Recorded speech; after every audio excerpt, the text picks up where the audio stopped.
A partir de 1871, havia a colônia Alexandra em Paranaguá, estabelecida por meio de contrato entre o governo imperial e o italiano Sabino Trepotti. Também encontrei como Trípoli.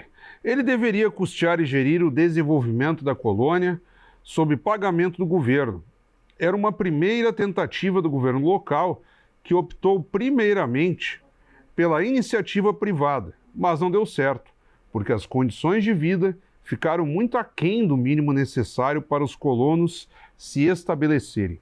Esses são alguns dos trechos de uma família italiana, aí quebrada em quatro etapas, quatro partes, digamos assim: o povo cimbro, a República de Veneza, a imigração italiana e os Cúnico. Acho que pronunciei adequadamente. Obra recentemente lançada aqui em Caxias do Sul pelo empresário e agora também escritor Sidney Cúnico, a quem eu saúdo. Uma honra tê-lo conosco aqui. Muito boa tarde, muito obrigado pelo convite. Para mim é sempre um prazer, né, conversar sobre o livro em si, porque ele é resultado de uma ampla pesquisa que vem sendo feita há décadas já por pessoas conhecidas que eu acessei, e também pesquisas feitas por nós aqui no Brasil para complementar e trazer essa história aí para nós aqui. Nós temos uma organização no livro e ele cumpre com aquele circuito tradicional da imigração italiana mais forte, sobretudo no último quarto do século XIX, mas aí no contexto brasileiro e com as regionalidades que extrapolam, aqui no caso do livro também, o ponto do Rio Grande do Sul. Aqui, quando eu falo Paranaguá, nós estamos nos referindo Curitiba, né? ao estado do Paraná, mas nós temos também aspectos em São Paulo, e isso tu vai detalhar mais. E depois tem um critério de um flashback muito intenso, pegando lá a antiguidade ainda, em torno de 1000 anos depois de Cristo. Então eu gostaria de começar contigo pela concepção da obra e, digamos assim, o teu esqueleto de pesquisa para daí chegarmos nesse patamar aqui do livro consolidado. Ótimo. Então, Fábio, foi conversando e pesquisando com pessoas do mundo todo, nas últimas 2 décadas aí, a gente se deu conta que era uma surpresa para os antigos, que a família Cúnico tinha uma história muito antiga e era muito ampla, né? E aí foi causando curiosidade de entender isso. A gente teve 2 encontros Cúnico mundial na Itália, que eu tive lá também, pude assistir palestras de historiadores, e eu pensando lá assim, nossa, que história antiga, né? Então foi surgindo essa curiosidade de realmente conectar tudo e trazer o fio histórico até os tempos atuais no Brasil. Uhum. Com foco, claro, naquele momento importante que foi a chegada das famílias no Brasil, né? Então, a história antiga começa, a gente tem como voltar no tempo, pela historiografia, com documentação, né, com registros, até por volta do ano 1000, né, depois de Cristo. Que é quando tinha um povo chamado povo Cimbro, que vivia onde hoje é a região de Munique. Aqueles alemães tomadores de chopp lá, que criaram o Oktoberfest, por exemplo. Eu gosto de fazer essas relações porque quebra alguns paradigmas, sim, né? E facilita a compreensão do público que não é tão familiarizado. Bem daquela região, né, da Bavária, sul da Alemanha, havia um povo chamado Cimbro, que fazia parte de um grande marquesado, eles chamavam na época, que tinha conexões até com Verona, e tinha um bispo lá, que era, digamos assim, a autoridade, né? E esse sujeito, ele achou por bem ocupar algumas regiões do norte da Itália que estavam meio, assim, vazias. Historicamente, nós estamos na Idade Média. Isso aí, Idade Média. A igreja tinha muita influência, e eles foram convidados por esse sujeito, então, a migrar do sul da Alemanha, não é muito longe, só tem a cordilheira ali no meio, né, as montanhas, os Alpes, mas atravessaram os Alpes e chegaram no norte da Itália, que a gente chama de Altopiano de Asiago, é uma região pequena, de alguns povoados muito bonitos, assim, um planalto no meio de montanhas lá, e esse povo foi migrando aos poucos. Então, não foi invasão, não foi nada, eles foram convidados e foram chegando. Isso é o contexto daquela época, é importante que a gente entenda que não havia o país Itália, a Itália surgiu muito depois disso, eram pequenos reinos e eles tinham uma língua própria, que era o Cimbro, né? Um dialeto do alemão. Esse pessoal migrou então para o norte da Itália, nessa região especificamente. Então, tinha um grupo que eram pastores, inclusive eram chamados assim como sacanero, quase como se fosse um nome familiar, mas não tinha aquela importância do nome familiar registrado que veio acontecer depois. Naquela época existia esse pessoal que eram chamados de pastores de ovelha, e dentre eles estavam os antecedores nossos, a origem da nossa família estava naquele grupo. Aí a gente corta um pouquinho mais no tempo, porque eles viveram por alguns séculos ali em paz, digamos assim, tranquilidade, até 1400, né? 1404, então, essa segunda fase da história aconteceu porque a República de Veneza incorporou essa pequena região do norte da Itália, né? E a partir daí, os tímburos que falavam alemão, eles começaram a conviver com os vênetos que falavam outra língua, que era outra cultura. E ficaram 400 anos dentro dessa república, né? Uma república muito rica e tal. Lá em 1897, então nós temos 400 anos entre isso acontece, e nesse período surge o nome cúnico. Até o surgimento da palavra, enfim, a gente pode explicar depois, com mais calma, se quiser, mas em 400 anos eles ficam dentro da República de Veneza e fazem parte, enfim. 1797 acontece um fato importante, Napoleão Bonaparte invade todo o norte da Itália, e domina a cidade de Veneza pela primeira vez em séculos, né? Veneza era uma república de 1000 anos, falavam, né? E Napoleão veio aí, quebrou isso, a república deixou de ser independente e começou um período de pobreza e muitas outras questões que o século seguinte, então, que vai acontecer junto com a própria unificação italiana. O Napoleão acaba perdendo ali, depois vai morrer, etc., mas a República de Veneza nunca mais se tornou independente depois disso. Ela ficou pertencendo ao Império Austro-Húngaro. Até que ocorreu o fato, então, que é importante, eu considero uma base da nossa imigração italiana aqui, que é a unificação da Itália, porque eram reinos bastante dispersos, liderados por um deles, que era o Piemonte, que já com Garibaldi, né, aquela história que a gente conhece aqui, os gaúchos conhecem bem, eles foram unificando a Itália. E só 2 lugares ficaram por último, o Vêneto e Roma. Então é uma história bem interessante a unificação, né? O Vêneto não necessariamente queria fazer parte, que acabou sendo convencido. Em 1866, eles fazem parte, então, da Itália unificada. E aí nós temos um corte interessante, Fábio, porque em 1877, apenas 11 anos depois disso, o primeiro cúnico está chegando nesse lugar que você falou aí, Paranaguá, Curitiba, o primeiro grupo cúnico chegando no Brasil. E aí a gente pensa assim, bom, são só 11 anos. Eles vieram para cá como italianos, porque tinham passaporte italiano, mas culturalmente não eram italianos ainda. Eles eram vênetos, eles falavam a língua vêneta, a comida deles era polenta, não era a pizza dos italianos do sul. Então tem uma série de contextualizações aí que traz para esse momento presente, né? Mais presente.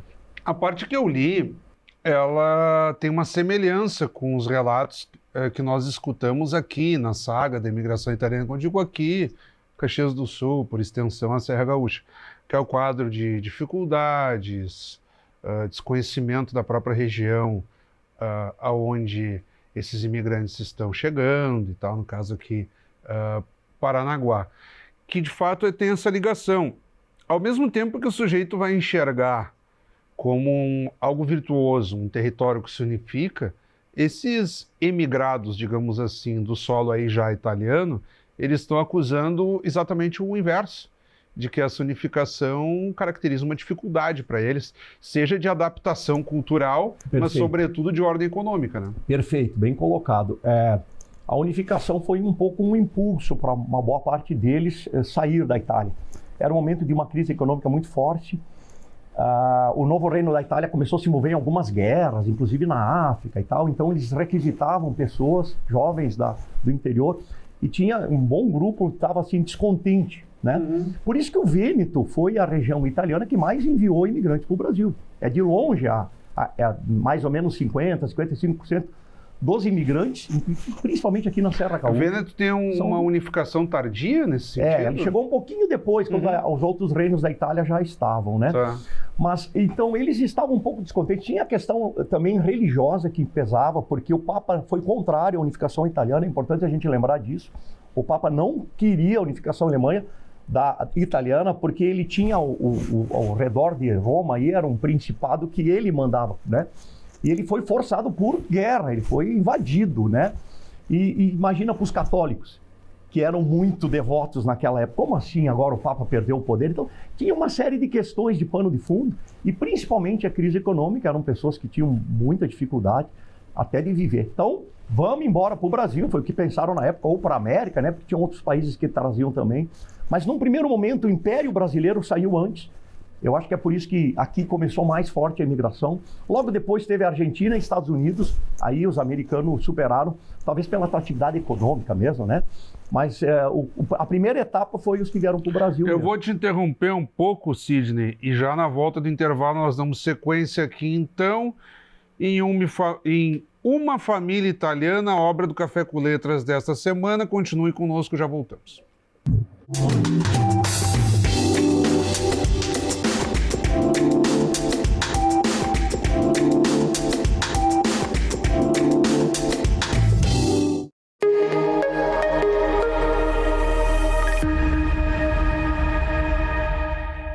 Você sabia que, além de salvar vidas, os doadores de sangue têm direito a outros benefícios?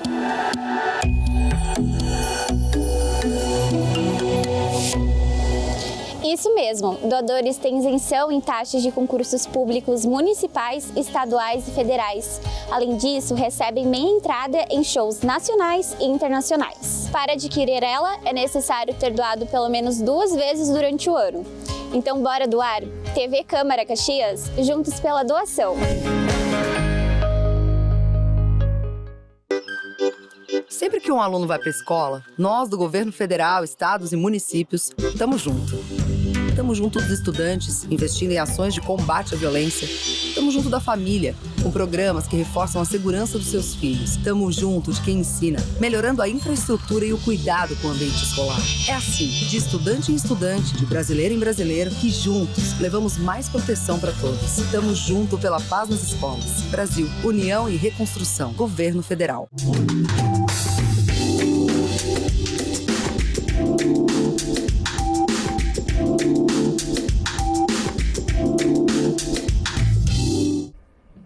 Estamos de volta hoje recebendo aqui o escritor Sidney Cunico com a obra historiográfica Uma Família Italiana.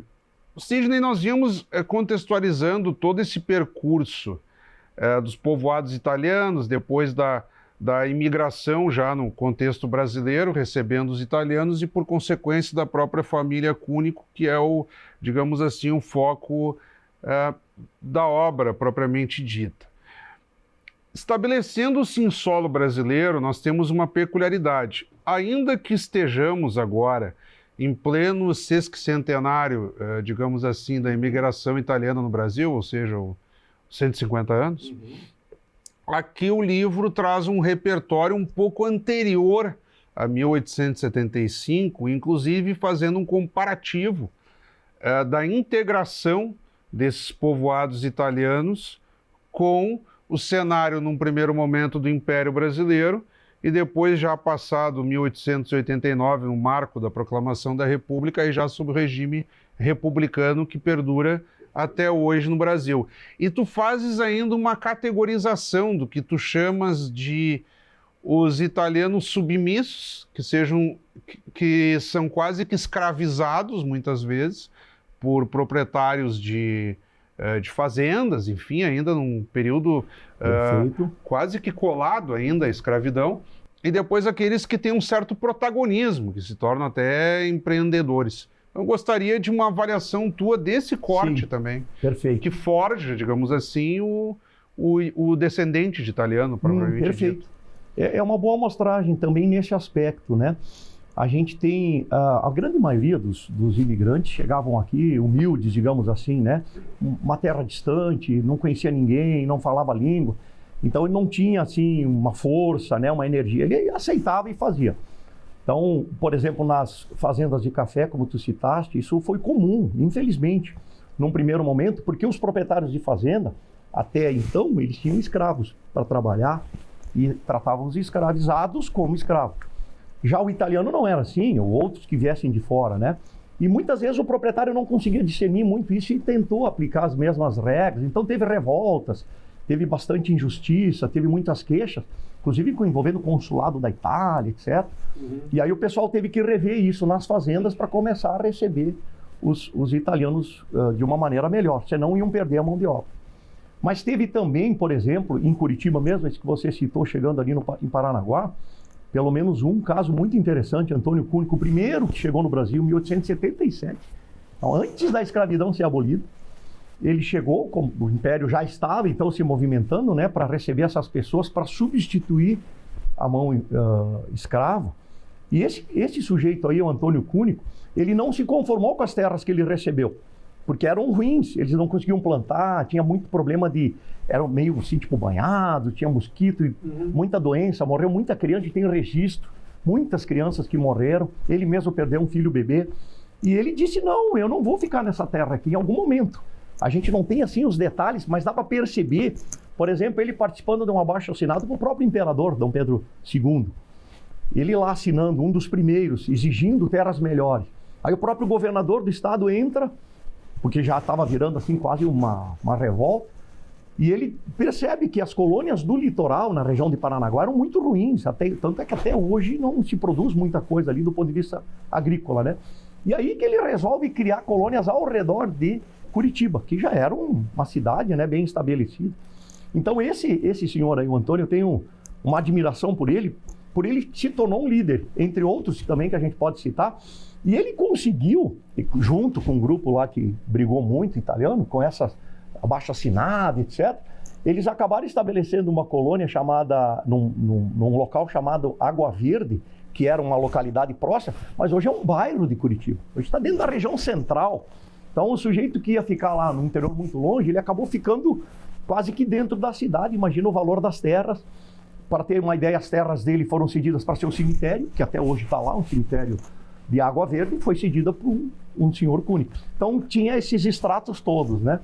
O livro tem algo que, para mim, como jornalista, é muito legal, que são as chamadas a chamada procura pelas fontes primárias. Ele tem aqui, por exemplo, só pulando um pouquinho, a árvore genealógica, a formação do nome Cúnico, formação, cronologia, mas ele tem recortes de jornal, que é a fonte primária para dar uma noção de como é que isso era anunciado e trabalhado pela população da época. Os jornais têm esse mérito de repercutir o momento, de registrar o que está acontecendo. E depois uma breve curadoria fotográfica, aqui, por exemplo, a colheita de café na fazenda de Araraquara e aqui também em Ribeirão Preto. Como que se deu esse trabalho também? Porque a fonte primária ela não é só algo estético para o livro. Ela te dá substância também no sentido do relato. Sim. E depois a curadoria de foto para ilustrar melhor para quem está tentando compreender a história da obra. Perfeito. Bom, eu me vali de algumas fontes de pesquisadores lá da Europa, que já existem, livros e palestras que eu participei, inclusive, mas a pesquisa nacional foi toda feita aqui, então a gente buscou assim, fontes primárias várias, né? Desde o Arquivo Nacional, Arquivo Público do Paraná, vários cartórios, muitos cartórios, e você citou muito bem, os jornais também, porque o jornal para mim foi muito interessante para cruzar, a gente chama, né? Cruzar um pouco as fontes, né? E pescar também histórias cotidianas o que aquela pessoa fazia lá. Então eu descobri que o Cúnico esse, por exemplo, ele se tornou líder de um clube lá esportivo. Bom, é um sujeito que tinha uma certa representação na sociedade. O jornal é bom para isso. Né? Esses jornais são de quais períodos?